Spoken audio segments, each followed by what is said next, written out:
Let's talk about some of the stuff we did do during the session that kind of teed things up.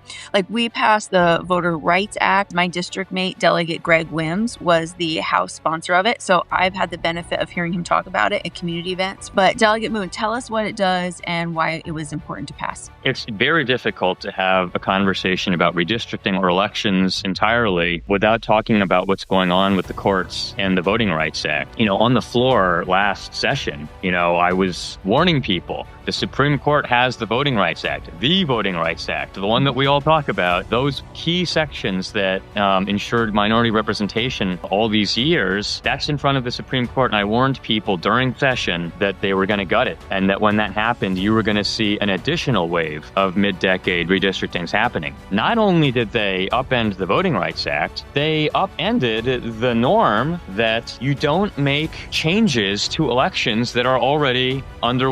The Supreme Court not only gutted the Voting Rights Act, but you had a number of states attempt to, or actually succeed, in canceling the election that was already underway. Ballots had already been printed. In some instances, they had been mailed, and you had state leaders canceling elections.